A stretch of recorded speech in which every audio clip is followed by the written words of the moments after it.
Alrighty. Yeah, I'm gonna walk all the way across the road up this hill over here and take some pictures for Instagram,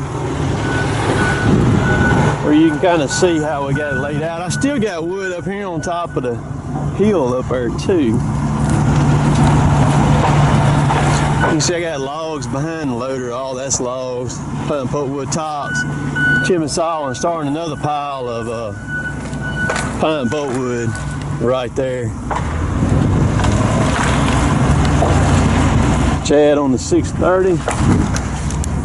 See, there's still wood all the way up there also. All the trucks, the Dodge, the Ford, the Dodge, and the Nissan. The 772 CH sitting right there. 748 G3 right there. 850 C. And on the other side of it is the 635 over there. So we're gonna go up this little incline and get some pictures. And here, to show it off. We've cut all this on this side of the road. This was 60 something acres over here, and we cut it from this one spot up here where the 635 is sitting. Sure did. Alright, maybe this ought to be pretty good. I can't hardly see the freaking screen because of the glare on it right there. You can see Chad has another pile stacked right there in front of Kevin. I think he stockpiled that first thing this morning.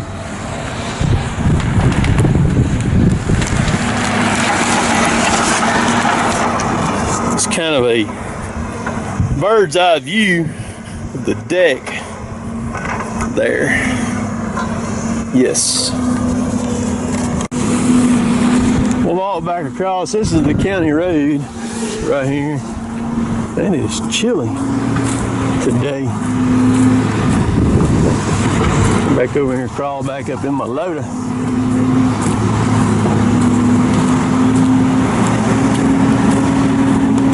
So the location of the logging job and then the quality of wood plays a huge part in your production of what you can do job to job. No two jobs are the same. For instance, this job here is taken in the mid-30s of those logs right there to load a load, which is not good. Normally on these jobs like this, it usually takes in the low to mid-20s of those stems right there to make a load. So you look out across through here, there's about 75 to 80 stems per acre standing. Some spots may have as many as 90, which if you take in 35 stems per load, that's not even 3 loads to an acre. But you flip over here on the chipping saw, you're looking at 50 some odd stems per load to make a load. So when the ground is like that and the stem count is like that and it takes more trees, you cover a lot more ground quicker. You're handling more stems to make a load, get a truckload loaded. But location on a job compared to where a county road is huge, because like the last 2 jobs we cut, the one that we were on for 3 months straight, we were several miles off the main county road, and it's very difficult getting out with a loaded truck because of the terrain too. And then if it got wet, it was bad. And then when we finished that job, and then the job that we were on that we didn't finish, the actual logging terrain was not that bad, but the road coming in and out from the job was bad. You could not get in and out of it if it rained. So like last week, if we'd have been on that same job instead of this one here, last week we would have missed 2 days because of rain, and we would have missed today because of rain on that other job also. So boy, location plays a big part in what you can do logging wise, what you can and can't do. Got a package here It's kind of, I ain't sure what this is.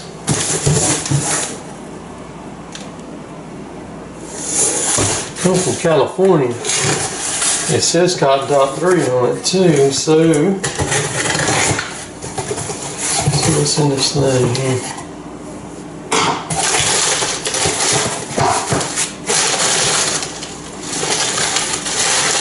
Okay, cool. Gotcha. WD-40. Look at that.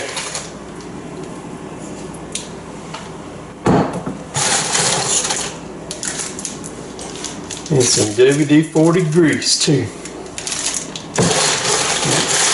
Oh, there's some else in here also. There, that's got the new flexible straw on it right there. Still easy reach straw. Cool. If there's anything else, I will reuse this box. I like getting boxes like this right here, where I can reuse them. Very cool. I'm about to head down to my shop and get busy down there, but I'll show y'all the pond here. We got a big rain last night. Put a good bit of water in it. If that thing would ever fill up, it's got to fill that lake up across the road first, and it'll bring mine up over here. Normally those culverts right there, they are usually about 2/3 of the way full, and you can see where they're at right now. We still just hadn't had the rain, but well, if it would get full like it should be, man, that thing's gonna be nice right there. We got one more little pile of topsoil what I got saved down there. I got to move, so I'm gonna take y'all down to my shop down here. We're gonna mess around and getting ready for Fix-Em Fest 2018. I had a lot of comments on my tractor toting a four-wheeler in the dark on the forks on that video. Said I needed lights on my tractor. I agree, I do. I need them bad. The problem is, the only thing a lot of people understand is it takes a lot to work a full-time job, loading trucks, logging, and then putting a video out every day on YouTube, filming it like what I'm doing right now, coming up with content, this good quality content, and then taking what I film from this camera that y'all are watching me on, transferring it to some sort of computer device, and then sitting there in front of it, editing it, putting it together, cutting out what I don't want, placing what I want in the spots that I want it in, and then waiting on it to render and save, and then taking it and then uploading it, waiting on it to upload to YouTube, and then managing the comments that come in, and then the hundreds of messages that I get through email, Facebook, Snapchat, Instagram, and then messing with YouTube after the video gets uploaded, putting all the tags on it.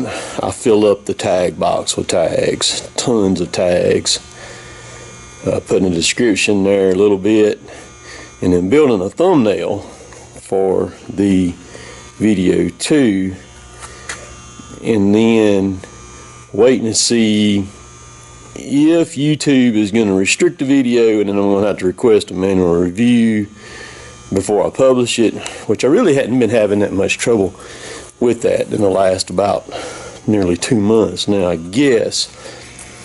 So all of that equates up to, yes, there's a lot of stuff that Cotton Top 3 needs to do, and I agree. However, there is only so much time in a day, in a 24-hour time period a day. And any YouTuber like me or anybody else, yours stretched pretty thin for the time. And so, like I said, that's one of the projects that I want to do once I get my shop finished up. But right now, I've got to get this place ready for tomorrow, which will be Monday morning, to bring those knives in here and work on them. I am supposed to have a visitor coming tomorrow. It's going to be here to watch me cut and weld these knives on. That's going to be pretty cool. So I am about to get busy right here. See this yellow thing right here? I made that. The way it works is I've got it fixed where it slides up in the frame tube in there on the bottom. What it does is it holds a spray boom. It also holds my seeder too, throw out seed for the greenfield. So what I did was I made it where it bolted right here to that frame rail on both sides. I take it on and off. I'm gonna take it off where I can get to my ball and hook to my boat here. So I'll let y'all, let's see here if y'all, yeah, y'all can see me right there. I'm gonna take it off right quick. Where I can hook it to my boat. Take these two bolts off. And this one.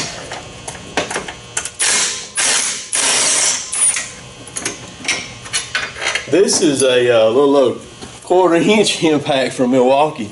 That dude right there is bad news too. Stout. Take those two out. Just grab it right there. Slide it right out. And that's that. Works good. I got something I got to show y'all right quick. You see that? That's a snap-on dead blow hammer. That has, I mean, this thing is broke all to heck. I will be finding a snap-on truck and getting another one of these. Dang. Got one more thing I'm gonna do before I end this video. I'm gonna use very appropriately, use a John Deere 5075E to help me do it. So I gotta go up that ladder, get on that purlin, hop in the bucket, and I'm gonna show y'all what I'm gonna do. I've been meaning to do this for a while, and I just hadn't done it, but I'm gonna do it right now. I made it all the way up in the bucket. That's how I wired this shop when I wired it. I wired it from the bucket of the backhoe. Man, I lifted that thing, moved it around so much, and I had me a ladder I propped up against the bucket and would climb up in it, or either climb up on the hood and hop up and get in the bucket up here like that too. So what I got is what's in that box right there. Y'all gonna like it, I believe. So this came from Jill's daddy's shop when I was cleaning his shop out back in 2013. He died in April of 2013, and I ran across this when I was cleaning it out, and I decided when I saw it, I knew I had to have it, so I got it. Let's see, and brought it with me because I knew I wanted it. Let's see, I may have to move them a little bit. We'll see.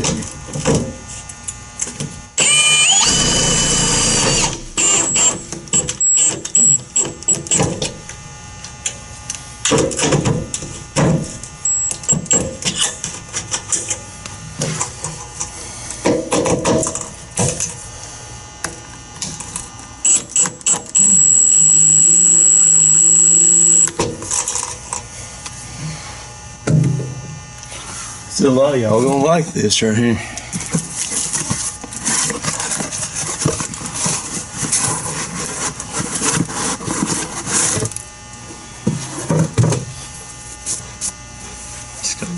rest on it.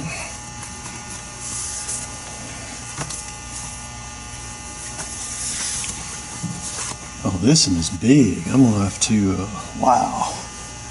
This is no, I thought this was a smaller flag. This is a big flag. Good grief. This flag is huge. I'm gonna have to regroup on this, people. This is cool.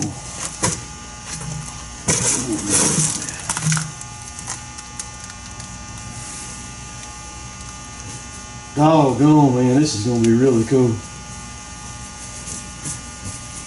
Wow. Okay, so that is a pleasant surprise. This thing is huge. I didn't realize it was like this. I thought it was just a normal flag. But this one is big, big, big. I'm gonna have to do something different than what I kind of planned on. I thought it was just a normal size. It went on a flagpole. So you see where I'm going with this. I'm gonna hang it up in here on this Z-beam right here. So, oh man. All right, I can still make this work. I can use this grommet and probably these two clamps that I got right here. I'm gonna have to go down and get me a screw that'll go in that grommet right there. Hang on just a second, people. This is cool. Cool. I'm kind of in a dilemma right now. I know it's gonna get dusty with it hanging up here eventually, but I don't want to get it dirty right now. I'm up here in this bucket and everything's dirty except for the box. I'm gonna try to maybe get it just set in this box where this box will keep it protected while I drop down right quick and get me some more screws and clamps. Yeah, that'll work right there. Y'all bear with me just a second, man. This is oh yeah. All right, I'll be. So that's what it's looking like. I've got a makeshift clamp right there that I made. My next one needs to go out there, and I can't quite reach it. I've actually got it marked, reached all the way out there, but I just measured this flag. This flag is 9.5 feet long. I never dreamed that thing was that big, and that's a small box that it was in. I can't believe that. I wish I'd have opened it a long time ago when I first got it. That's cool. It's nothing but cool. Y'all give me just a second. I'll get the rest of it up. I'm gonna try to reach out one more time and push that thing, that self-tapping screw in there. But if I can't, I'm gonna have to move the tractor a little bit while I can get over there. So that's a very cool find on something that I didn't even really know that I had. I mean, I knew it was a flag, American flag in that box, but I didn't realize it was that big. That thing's almost 9.5 foot long, and it's not far from being 4 feet tall. I mean, 5 feet tall. It's 4. I forget exactly what it is, but I measured it while I was up there. My brain has done failed me already, but when you walk into my door, my big door, that's what you'll see. I hadn't put it up because I thought I was gonna hang it from up here somewhere from the ceiling. And you see a lot of flags hung straight down, but I didn't want that. I wanted the flag hanging like the way it's supposed to be. And so while I've been out here all day working and cleaning, I said I'll just put it on that Z-beam up there. So that's what I did. So hope y'all enjoyed that. Wrap this video up. Wrap the weekend up too. Hope y'all have a good week this week. Love the military. Love America. Love America. We're gonna catch y'all later. Later, taters.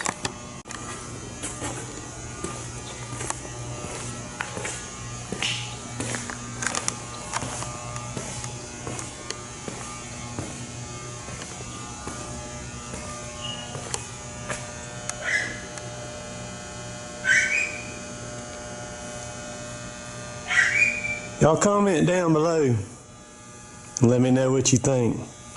I asked people on Snapchat a while ago to let me know what they thought. And my phone has literally nearly blown up. Unbelievable. Appreciate all of y'all, especially our military, who makes that possible right there.